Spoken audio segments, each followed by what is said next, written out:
9:42 p.m., Ventura Highway. The air was cool, the kind that carries ocean salt and the hum of distant engines. A 1966 Ford Mustang rolled along the coastal road, its headlights cutting through the fog. The radio played a fading song, a whiter shade of pale, then hissed, lost in static. Anna Whitmore, 24, had left a local concert just after 9. She told her mother on the phone she'd be home before midnight.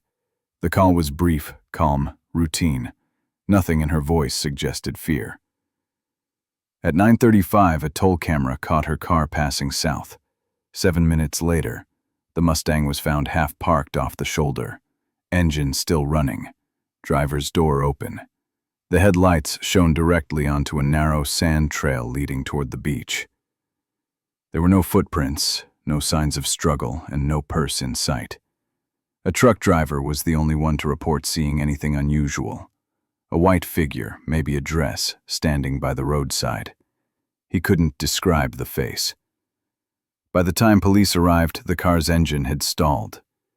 Inside, her violin case on the passenger seat, half a cup of coffee, and a notebook with pages fluttering in the sea breeze.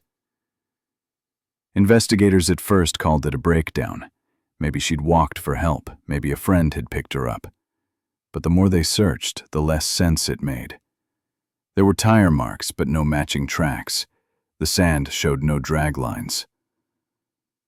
By morning, the Mustang was towed to a nearby impound lot. Her family arrived from San Diego and waited at the small Ventura police station. When asked for a photo, her mother handed over one from Anna's graduation, smiling, holding her violin under a blue sky. It would become the image on missing posters for decades. For the next 72 hours, the coast was searched by air and land. No trace, no calls, no witnesses beyond that single driver. Between 9:23 p.m. when she called home and 10 o'clock when officers reached the car, Anna Whitmore disappeared from a public road less than 2 miles from town. In 1967, California had no statewide missing persons system. The case went cold within weeks. But decades later, new investigators would reopen the file and find clues. Before she vanished, Anna Whitmore was 24 years old.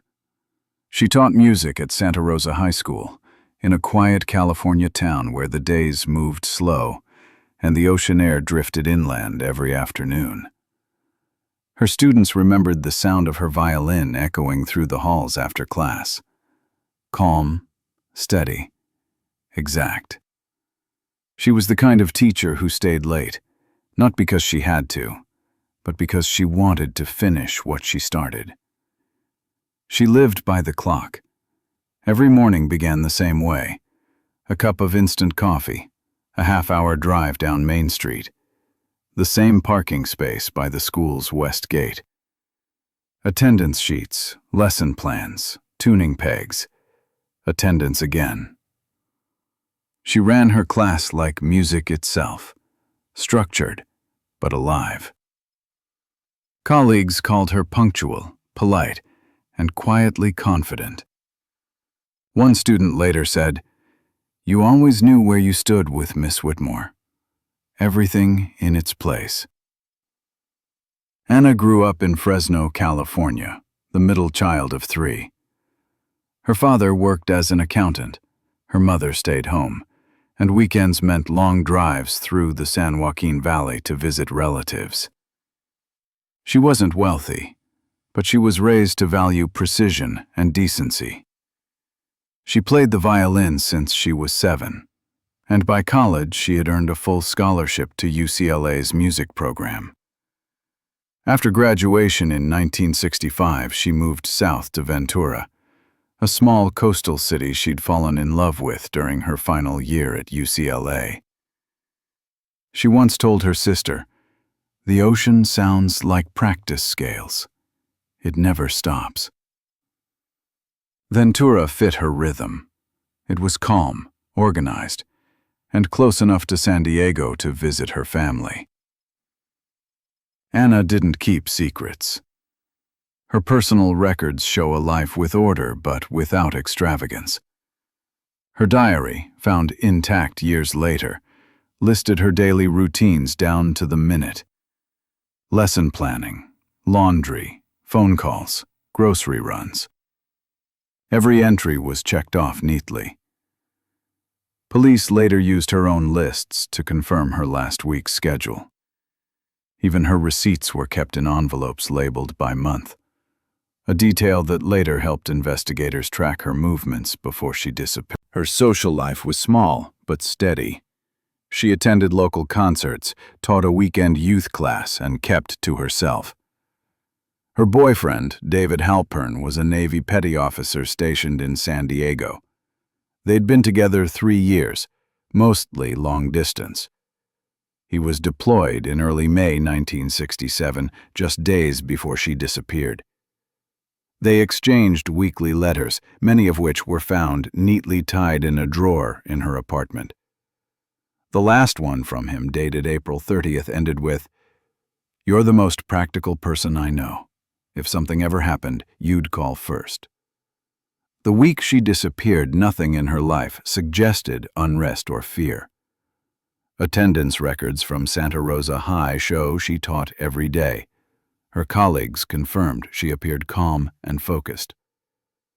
2 days before she vanished, she checked out a book from the local library, The Art of Violin Tone, and mentioned plans to incorporate new exercises for her students.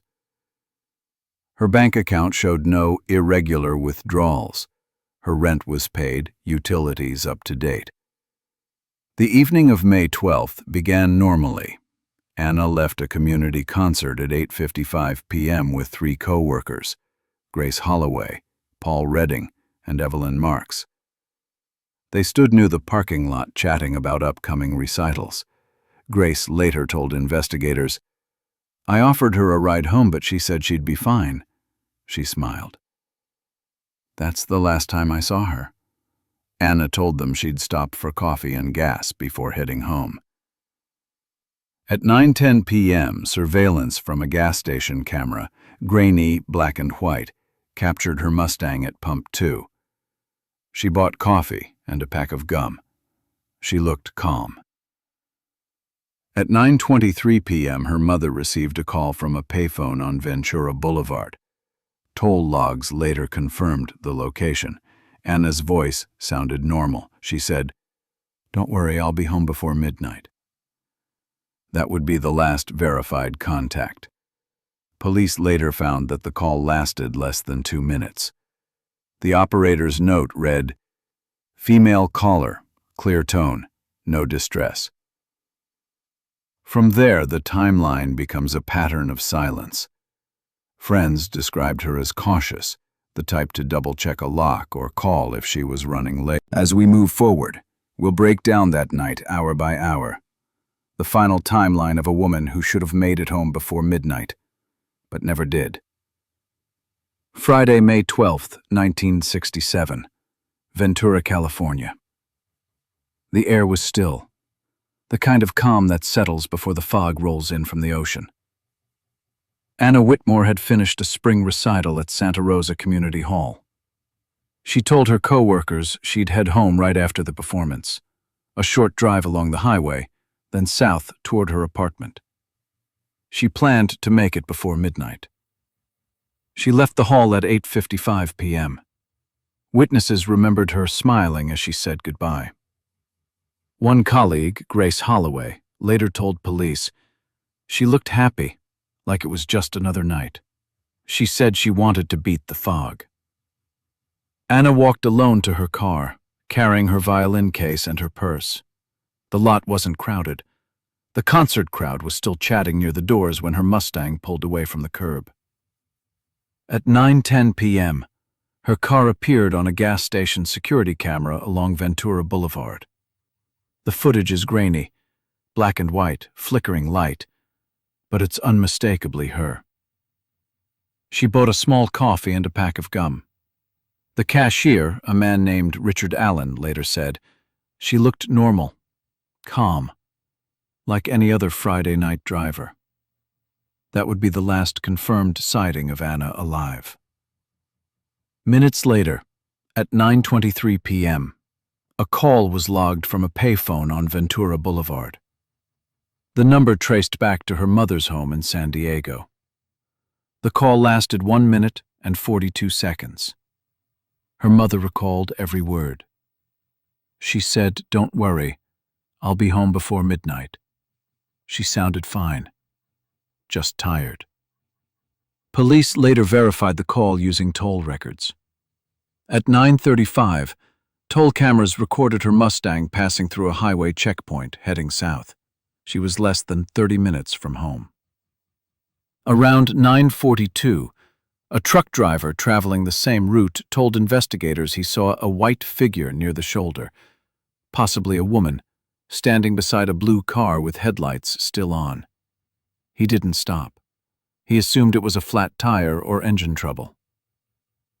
About 20 minutes later, at 10 p.m., as dawn came over the coast, the official search began. Local deputies, volunteers, and 2 bloodhounds were brought to the site. They moved through the sand dunes, the brush, and the trails along the highway. The dogs caught a trace but lost it only 50 feet from the car. Reports later suggested the area had already been walked over by police and onlookers before the dogs arrived. Helicopters from Los Angeles County were dispatched around 2 a.m., but heavy fog made it nearly impossible to see more than a few yards ahead. Officers searched the nearby coastline, the cliffs, and drainage areas. Nothing. By sunrise, the Mustang sat alone at the edge of the road, cordoned off by a single strip of tape. Neighbors from Ventura stopped to look. Students from her school came with flyers. The local newspaper printed a short notice. "Music teacher missing after late drive." On Saturday morning, the search expanded inland. Dozens of volunteers formed lines through the brush.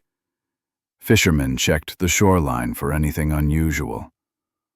A pair of women's shoes was found in the sand near a drainage ditch, similar size to Anna's, but no one could confirm they were hers. The shoes were tagged, logged, and stored. They were never tested. The same day, detectives examined tire marks behind the Mustang. They noted at least 2 sets of prints, one matching her car, the other larger and deeper from a heavier vehicle. They planned to return the next day to cast molds, but an overnight windstorm wiped the marks completely. By Sunday, 3 days after she was last seen, the case had lost momentum. There was no ransom call, no witness claiming to see her leave with anyone. Without proof of a crime, the county sheriff began scaling back resources. Inside the police station, her personal items sat in a cardboard box. Violin case, car keys, gum wrappers, and the small silver bracelet she always wore. The coffee cup from her console was tossed away as trash. The patrol report closed with a single line: "No sign of foul play." By Monday, the Mustang was released to her family. From that moment, the disappearance of Anna Whitmore turned from an urgent investigation into a cold file. What had begun as a late-night search for a stranded driver became one of California's most enduring mysteries. Within 10 days, the town went back to its usual rhythm: school bells, ocean winds, and quiet mornings. But the highway where her car was found stayed different. People slowed down there, even years later, without knowing why. That was the last time anyone saw Anna Whitmore alive. In the next section, we'll look at how the official investigation unfolded and how one overlooked decision in 1967 would keep her case frozen for more than 40 years. By sunrise on May 13, 1967, The highway was quiet again. The fog had lifted. The car was gone, towed hours earlier. But the questions stayed behind. Detectives from the Ventura County Sheriff's Office arrived mid-morning. Their first task wasn't to search, it was to review the overnight report. It read, "Vehicle left running, no foul play suspected." That single line set the tone for everything that followed. In the late 1960s, Ventura County was small and under-resourced. The sheriff's office had fewer than 10 full-time investigators for the entire region. There was no missing persons division, no formal protocol for adults presumed missing. Unless there was blood or a witness to violence, cases like Anna's rarely received more than a few days of attention. The team assigned to her disappearance rotated between burglary, narcotics, and highway patrol. For them, it was one more open file in a stack of dozens. In the first 48 hours, confusion replaced urgency. Calls from Anna's family flooded the station, but most went unanswered. When her father arrived in person from Fresno, officers could only tell him that the car had been processed and released. One detective promised a callback that never came. The first working theory was simple. She left voluntarily. The logic seemed to fit the era. Young woman, recent college graduate, independent, maybe restless. "People leave all the time," one sergeant told the press. "Sometimes they don't want to be found." The statement hit local papers within a day. It painted a picture the family couldn't recognize. Her father told a reporter, "Anna didn't run from anything. She wasn't that kind of person." But the idea had already taken hold. The voluntary disappearance theory made the case easier to classify, not a crime, not urgent. Investigators shifted focus to routine paperwork instead of extended field searches. The official reasoning was that no evidence of abduction existed, and therefore no crime could be established. That line, repeated across every memo and report, effectively shut the door on deeper investigation. For the next 2 weeks, search teams worked with what little support they had. Helicopters scanned the cliffs and coastline, while volunteers walked miles of rough terrain. Police divers entered shallow sections near Rincon Beach but found nothing. The deeper waters were never searched due to cost. Deputies drove through nearby farms and fields, checking abandoned buildings, motels, and rest stops. The reports ended the same way each time. No result. By early June, resources ran out. The perimeter shrank. Funding for air searches was cut. What began as a county-wide operation turned into a handful of part-time follow-ups. The official note in the file read, "Search suspended pending new evidence." The media kept the story alive for a short while. The Ventura Sun printed daily updates in the first week, interviews with her students, her co-workers, and her family. The photo of her Mustang on the roadside became the symbol of the case. But as days passed with no progress, headlines turned speculative. Music teacher vanishes after late drive. Runaway or foul play? Mystery along the coast. Each headline added noise, and each rumor pulled focus away from the facts. Then came what seemed like the first real clue. A toll ticket found in the sand near the driver's side door. The timestamp read 9:35 p.m., only minutes before she disappeared. It confirmed her route down the highway but revealed nothing else. The officer who collected it left it exposed in his car overnight. By the time it was filed, the ink had already begun to fade. Within months, the paper turned blank.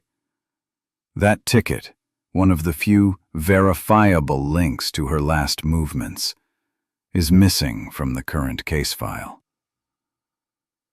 The longer investigators worked, the more their own paperwork unraveled.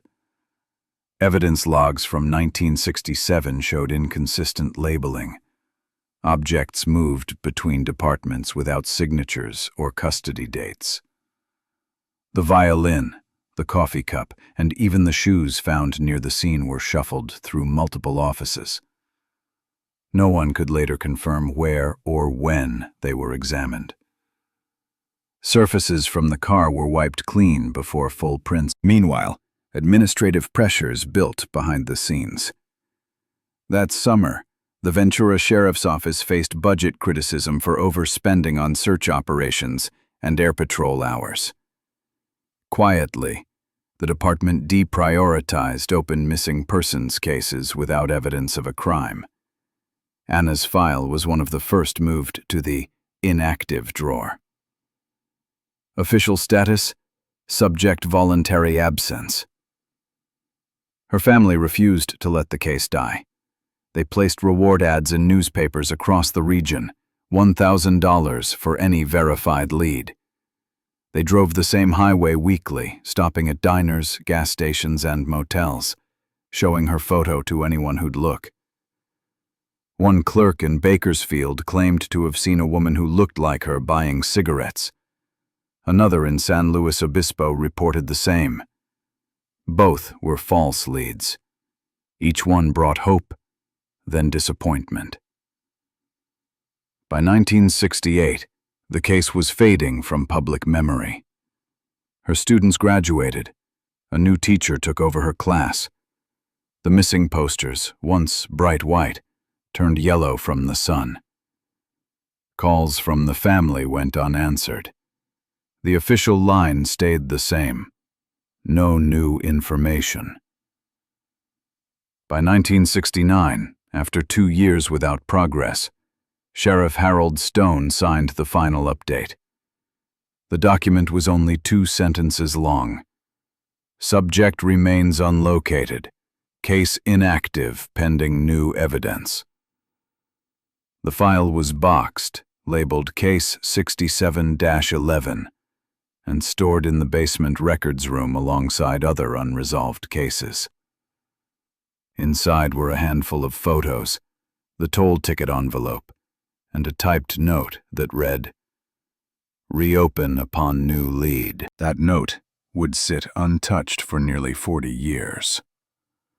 The first investigation of Anna Whitmore was not marked by corruption or conspiracy. It was marked by assumption, limitation, and time. In the absence of answers, silence became the only thing left. By the end of the decade, her name had faded from daily conversation, remembered mostly by those who had searched for her. The highway where she vanished still drew quiet glances from passing drivers, though few remembered why. In the next section, we move forward into the 1970s, a time when her case would drift from memory, surviving only in an aging file and the people who refused to forget. If you've followed the story this far, stay with us as we enter the cold years, the long silence that hid the truth for decades. Subscribe, share, and tell us what you think could have gone wrong in those first crucial days. The smallest detail left behind in 1967 might be the key that finally unlocked the truth 40 years later. When the official search came to nothing, the investigation turned inward. With no new evidence and no body, detectives began doing what every stalled case eventually does. They started building theories. 3 directions would dominate the next 2 years. Each had a name, a motive, and a flaw that would keep the truth buried for decades. The first theory began where most investigations do, close to home. Anna's boyfriend, David Halpern, a Navy petty officer stationed in San Diego, was the obvious first step. They had been together 3 years, mostly long distance, exchanging letters every week. Friends described the relationship as steady, practical, not dramatic. But in Ventura, rumors spread faster than facts. One of her colleagues mentioned a breakup letter, something Anna might have written but never mailed. Investigators never found it, yet the rumor reached the local papers within days. The headline read, "Missing Teacher's Lover Questioned." Detectives drove to the naval base and pulled his duty logs. The ship's deck reports showed him on board the entire weekend of May 12th. 3 sailors confirmed he was present during the 9 p.m. to midnight watch rotation. One even said, "He was on the water, we could see him every watch change." There were no phone calls, no withdrawals, no vehicle sightings linked to him. He cooperated with questioning, even offering his letters to Anna as evidence. The tone in them was ordinary, discussions of her students, weather, and plans for her next visit. Nothing hinted at tension. On paper, he was cleared. But in the public's mind, he stayed a suspect. In small towns, doubt lingers longer than proof. The breakup note was never verified, but it was enough to keep his name whispered every time someone mentioned the case. The second theory took shape from gossip among her colleagues. One fellow musician, a guest performer in the same recital series, had shown a quiet fixation on Anna. 2 co-workers said he often lingered after rehearsals, offering to drive her home, sending small gifts she didn't return. He owned a blue sedan, and witnesses near the toll booth that night mentioned seeing a light blue car behind a Mustang. That detail was enough to put him in the file. When questioned, he admitted admiring her but denied seeing her after the concert. He claimed he had a rehearsal that evening that went late, though his attendance sheet had inconsistent signatures. When police checked his car, they found nothing of interest. But the evidence was mishandled. The car was released before all prints were processed, and the documentation was incomplete. The musician moved out of state months later, never charged, never cleared. The third theory came from the only known witness on the highway that night, a long-haul truck driver named Carl Hendricks. He told investigators he saw a car matching Anna's description pulled over near mile marker 41, its headlights still on. Next to it, he saw what looked like a uniformed patrol officer speaking with a woman in light clothing. It was late, foggy, and visibility was poor. But he was certain about one thing. The car's engine was running. That single account became the backbone of what came to be known as the patrolman theory. At first, police assumed the officer on scene had simply failed to file a report. They contacted the California Highway Patrol to check for stops involving a 1966 Mustang that night. None were logged. Every patrol car was accounted for. Every officer confirmed their shift location. That left 2 possibilities. The witness misread the scene, or someone pretending to be law enforcement stopped Anna's car. The idea wasn't far-fetched for the time. In the 1960s, it was common for road maintenance workers, tow operators, and even hobbyists to use surplus police lights and uniforms bought from supply shops. Anyone with a used sedan and a red beacon could look official on a dark highway. Detectives began tracing local road crews and towing companies who worked that stretch of Ventura Highway. That's when a name first appeared. Howard King, a seasonal contractor for state road maintenance. He owned an unmarked white vehicle equipped with a magnetic roof light, often used to bypass traffic stops. King lived less than 10 miles from the disappearance site. He denied working that late, telling officers, "I don't do night runs past 9. That's not my route." But his timesheets were handwritten, incomplete, and easy to alter. Co-workers recalled him joking about knowing how to make a ticket disappear. He was briefly questioned and released. No search warrant was ever issued. His name would resurface 4 decades later, long after he was dead. When DNA finally filled the gaps his paperwork left open. By the fall of 1967, investigators had 3 active lanes: the boyfriend, the admirer, and the patrolman. Each seemed credible in isolation. Together, they revealed a deeper problem. No physical bridge connected any of them to the car on Ventura Highway. The only items that might have held that bridge, the coffee cup, the violin case handle, the doorframe hair, and the shoes found near the ditch, were all compromised.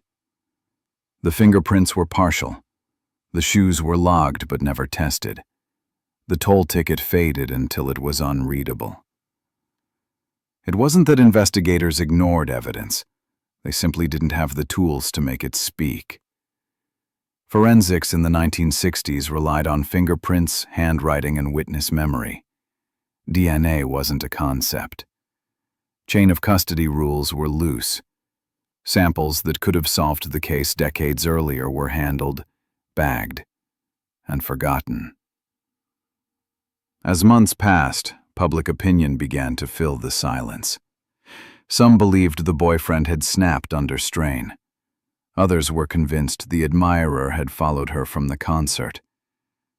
But the most unsettling idea, the one that never quite went away, was the patrolman theory. The idea that someone wearing authority had made her stop, and that trust had cost her everything. Reporters fed the speculation. One week, the paper led with "Jealousy Angle in Music Teacher's Case." The next it ran, "Highway Patrolman Questioned in Missing Woman Investigation." Neither headline was accurate, but both sold copies. Inside the department, the case was dying. Detectives reassigned. Leads went cold. Every theory ended the same way, with paperwork that said insufficient evidence. By 1969, the file showed no movement for nearly a year. The ex-boyfriend was cleared on record. The musician was quietly dropped. The patrolman theory was labeled unsubstantiated. Sheriff Harold Stone signed the last official note. Case 6711 remains unresolved. No further action at this time. The public moved on. But within the Ventura office, 3 names kept appearing in hallway conversations. By 1970, the investigation had stopped moving, but the questions never did. The Whitmore file, marked inactive, was carried downstairs and shelved in the basement archives. The label read, Case 67-11. Officers transferred, detectives retired, and new recruits barely recognized the name. But every month, one call still came in. Anna's parents asking if there was anything new. The answer never changed. When the family moved to San Diego, they kept the same phone number just in case someone called with news. Every Christmas, Anna's mother mailed a postcard to the Ventura Sheriff's Office. It said the same thing each year. Still waiting. Please don't close her file. Her younger sister finished college, got married, and named her daughter Anna. The family kept a scrapbook with every clipping, every photo, every false lead. Pages yellowed, the ink turning faint. Meanwhile, Ventura changed. New highways were built, new families moved in. The coastal road where her Mustang had been found was widened, the sand trail paved over. Drivers sped past without knowing that once, a car had sat there with its engine still running. The town called it the girl who vanished by the coast. In the evidence locker, a small steel box sat untouched. The label read, Whitmore. Inside, a toll receipt, a strand of hair, a torn scarf, 2 photographs of the Mustang. Over the years, the box was moved from office to office. Some items disappeared, others rusted or warped from water damage. In 1988, a flood soaked the storage basement, blurring the old reports and photographs. Only one item survived intact: the strand of hair, sealed in a separate envelope since 1967. Jack Dempsey, the rookie deputy who'd first worked the case, stayed on the force. By the 1990s, he was a division commander. He later said, "Every time I drove that highway, I thought about her." It didn't sit right. It never did. In 1994, he requested to reopen the case under a new cold case unit. The proposal was denied. The file was listed as no testable evidence, no active suspects. Still, by the end of the decade, her case was little more than a line in a database. But history was about to turn. When the California Cold Case Review Project began scanning old evidence in 2005, one small envelope caught attention. Doorframe, passenger side. It had been there since 1967, a single strand of hair, waiting for the science that didn't exist yet. By 2005, the world had changed. Technology had finally caught up with memory. Across California, a new initiative began quietly reopening decades-old cases, using the one thing the 1960s never had: DNA. It was called the Cold Case Review Project.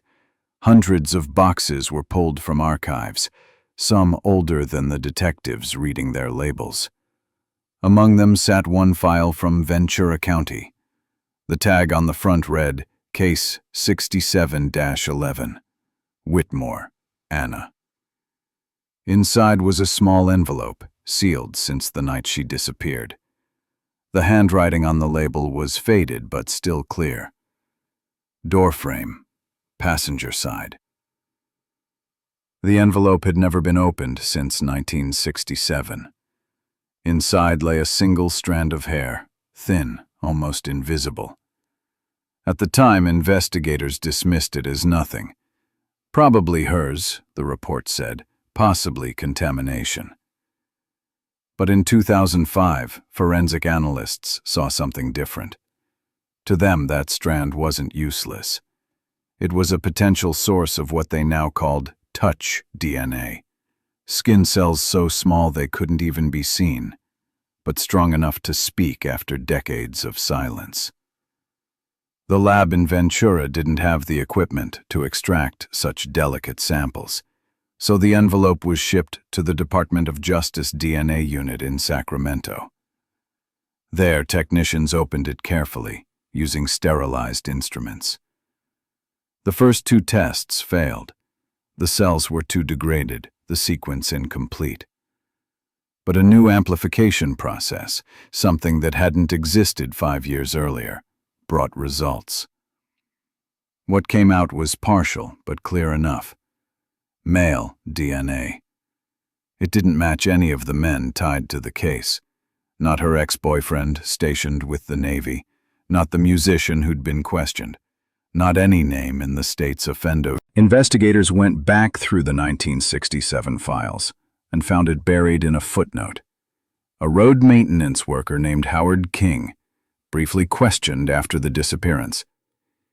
He had told officers he'd been working near the highway that night. He owned a vehicle with a flashing light on the roof, a leftover part from a decommissioned highway patrol car. He claimed it helped him avoid tickets when parked along the road. He'd been dismissed as harmless and released after one interview. The file ended with a single line: no evidence of wrongdoing. The case became a symbol of what modern forensics could do for victims lost in time. Law enforcement agencies across California began reviewing cold cases with forensic genealogy. Analysts from the Whitmore file later testified in training seminars, showing how a single strand of hair, once dismissed as irrelevant, had carried the truth across 40 years.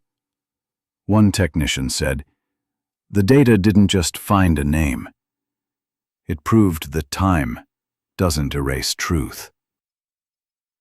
In early 2009, the final update was added to the file. The box that had once been gray with water stains was relabeled in bold red, "Solved." The envelope that had waited untouched since 1967 was returned to evidence with a note inside. Tested 2008. Conclusive. The case that began with a running car and a silent highway finally had its answer. For the investigators, it was a story of endurance. For the family, it was proof that even the smallest trace, something barely seen, nearly thrown away, could outlast everything else. 40 years of silence ended because of one envelope, one strand of hair, one new idea. The world that had forgotten Anna Whitmore's name remembered it again. King had died in 1999. He was buried in Riverside County. In 2008, the investigative team obtained a court order to exhume his remains. DNA from the bones was compared against the partial male DNA recovered from Anna's hair. The results came back 2 weeks later. It was a 99.97% match. Statistically impossible to be coincidence. Now, the sequence finally made sense. At 9:42 p.m., Anna's car had stopped on the shoulder, her engine still running, her coffee cup still half full, her purse untouched. There was no sign she tried to run, no sign she ever saw it coming. Investigators now believed King, posing as a patrol officer, had signaled her to pull over. She obeyed, as anyone would in 1967, when uniforms still meant safety. The open door, the running engine, the spilled coffee, all the signs of a routine stop interrupted before it turned into abduction. Detective Jack Dempsey, who'd been a rookie on the case in non-existent, was still 67, was still alive when the results came in. He told a reporter, "It was always there. We just didn't have the science to see it." The discovery cleared the two men who had lived under suspicion for decades. Anna's ex-boyfriend, now an elderly veteran, sent a short statement through his attorney. "I never stopped hoping they'd find whoever did it. I just wish it hadn't taken this long." King's death meant there would be no trial, no confession, no apology. But the official report closed with finality. Offender deceased, case solved. When the Ventura County Sheriff's Department announced the finding in late 2008, it made national news. Headlines read, "DNA solves 42-year-old disappearance." For the Whitmore family's surviving relatives, it was both relief and exhaustion. Her niece, also named Anna, said in an interview, "We grew up hearing about her. Every Christmas, every family gathering, it was always, what if, what if? Now we finally know. It doesn't bring her back, but at least it stops the guessing." By 2009, what began as a question on a dark highway had become one of California's most remarkable cold case resolutions. The DNA results were in. After 42 years, investigators had confirmed the man responsible for Anna Whitmore's disappearance. Howard King, a former road crew worker, the same man once questioned and released in 1967, was now officially named. Behind him stood a display board, the black and white photo of Anna's Mustang, the faded highway map, and a copy of the forensic report that had changed everything. For 10 minutes he recounted the investigation. He explained the genealogy search, the DNA match, and the chain of custody that linked one strand of hair to a man long dead. He ended simply, "DNA evidence confirms that Howard King was responsible. He is deceased. No others are implicated." No one spoke for several seconds after that. Among the crowd sat members of Anna's family, her younger sister, now in her 70s, and a niece who had never met her but carried her name. They had waited more than 4 decades for this moment. When the conference ended, the sheriff approached them quietly. In his hands was a small evidence bag, a thin silver bracelet found near Anna's car back in 1967. He handed it to her sister and said, "This belongs with the family now." She looked at it for a long time before whispering, "She used to wear this every day." Her niece placed a hand on her shoulder. "We never wanted revenge," she said softly. "We just wanted to know." The official paperwork was signed that afternoon. Cause of death, homicide. Offender deceased. 3 names that had lived in rumor for decades: the ex-boyfriend, the fellow musician, and the mysterious patrolman, were cleared from the record. The Ventura County Star ran the headline, "Justice, 42 years late." For the first time, Anna's story had a clear ending. Across Ventura, the news spread quietly. Older residents who remembered the case described a sense of calm, the kind that comes when uncertainty finally leaves a room. Some gathered near the same highway turnout where her car was found. Others placed flowers beneath the road sign that bore her name. Local churches held short memorial services. A former student of hers, now in his 60s, said during a local interview, "She was my first music teacher. She taught us discipline, respect, and how to listen. I think people never forgot her because she gave us those things." Another resident summed, "For law enforcement, the case had become a lesson in both loss and perseverance." The sheriff who signed the closure wasn't even born when the case began. He told reporters later, "Technology caught what humanity missed." His words became a line repeated in news coverage across the state. Soon after, Ventura County began reevaluating how it handled evidence from cold cases. Every file older than 1980 was ordered to be rescanned, logged, and stored digitally. A new policy followed, informal but powerful. No sample left untested. The ripple effect extended beyond Ventura. In September 2009, the Whitmore case was presented at the National Forensic Conference as a milestone in forensic genealogy. The details: 1 preserved hair, 1 DNA match, 1 closed file, became an example cited in training manuals across the country. California lawmakers used the case to support expanding funding for DNA backlog testing. Experts called it the case that proved patience is evidence. Then came the media. In 2010, a local production company released a documentary titled "The Girl on Ventura Highway." It featured interviews with investigators, journalists, and surviving family members. The tone wasn't sensational. It was reverent. Viewers sent letters to the network, thanking them for telling the story without turning it into tragedy porn. As one producer said during an interview, "It wasn't about a killer. It was about persistence." Podcasts and articles followed, framing the Whitmore case as one of the first solved entirely through genealogy technology. It inspired a new wave of amateur sleuths and archivists determined to revisit other lost cases. Back at the Ventura Sheriff's Archive, the final step was simple but symbolic.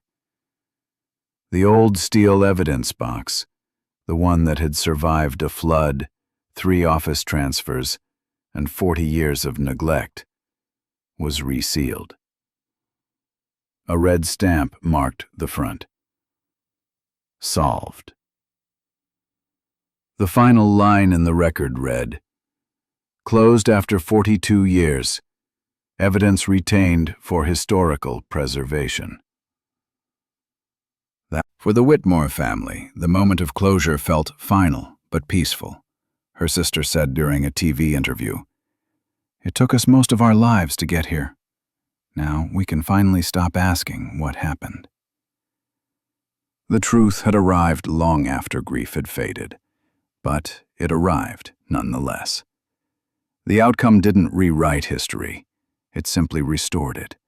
It gave back her name, her story, and the certainty her family had been denied for more than 40 years. By the end of that year, the file that once sat in darkness was now part of forensic history. The investigation had ended, but its echoes shaped how future ones would begin. The last line of the documentary said it best. If not for one strand of hair, she would still be missing. The screen faded to black as the red-stamped file slid into its final drawer. Proof that even the quietest evidence can still speak, if someone finally listens. When the file was sealed, the story didn't end. It began to echo. The name Anna Whitmore didn't fade after the press conference. It grew louder in offices, classrooms, and courtrooms across California.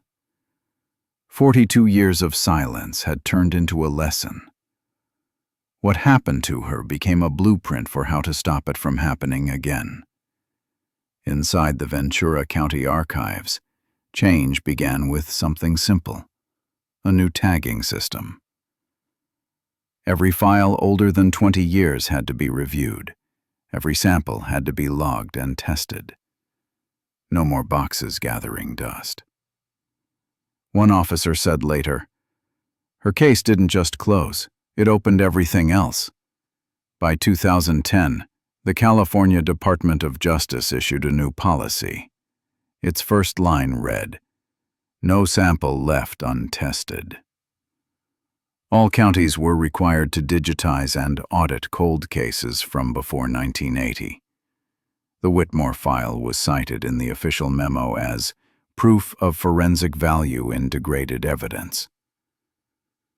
Within 5 years, more than 400 old samples across the state were reopened for DNA testing. Some of them would lead to names, arrests, and long overdue answers. That same year, California approved new grants for forensic genealogy, a direct outcome of Anna's case and others. By 2011, Anna's story had entered the state's law enforcement curriculum. At the annual Forensic Symposium, a slide appeared on screen with her name and one sentence underneath. The case that taught us not to throw the past away. Jack Dempsey, the retired detective who'd been a rookie in 1967, stood on stage. He said, "Every file has a voice. We just stopped listening too soon." The room went silent. His words would later appear in training manuals for new detectives. Soon, universities began teaching her case in criminology classes. It was labeled the Ventura Highway Model, a step-by-step guide to reopening cold files through DNA genealogy. Documentaries followed. The most watched was The Girl on Ventura Highway. It didn't focus on tragedy. It focused on patience, science, and persistence. Podcasts and articles called it a story of how time lost, then time redeemed. In classrooms and online forums, the message was clear. Evidence never expires. But the impact went beyond textbooks. Across the country, families of other missing persons began reaching out. They called Ventura PD asking if their relatives' cases could be retested using the same method. Public donations began flowing into a new program, the California Cold Case Fund, created to support DNA testing for underfunded counties. Its motto came from the Ventura Sheriff's press conference: "Technology caught what humanity missed." Within 2 years, the fund financed more than 60 DNA re-examinations across the state. The Whitmore name also lived on through music. The Anna Whitmore Scholarship for Music Education expanded statewide. Each year, one California student studying music receives the award. Her violin, cleaned and restored, remains on display in the Santa Rosa High Auditorium. During the school's 50th anniversary vigil, students played the same song Anna performed on her last night in 1967. When the final note faded, no one spoke. The silence itself was the tribute.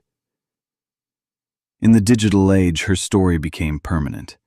The Ventura County Sheriff's website now features a cold case gallery, Anna's case listed first, labeled "Solved by Forensic Genealogy." Discussion boards and true crime archives continued. Soon after, nonprofits across the state launched projects to collect what they called legacy archives. Families began submitting old photographs, diaries, and letters that could help trace missing people from decades earlier. The slogan printed on every campaign banner was the same one seen at the end of the Whitmore press conference: "Justice delayed is not justice denied." Billboards appeared along Ventura Highway and across Los Angeles County. They carried Anna's photograph and a message that read, "If you have old case notes, family archives, or missing records, share them." It became both a public call and a quiet promise that forgotten stories could still find their endings. If you made it this far, thank you for keeping her story alive. Your likes, your comments, your shares, they're what help stories like Anna's stay visible. Tell us what details stood out to you most in this case. Do you think other files from the 1960s could still hold answers? If you believe in reopening forgotten cases, hit subscribe, turn on notifications, and join us for the next story in the Cold Case Reopened series. Every view, every comment, every share keeps the light on for the lost.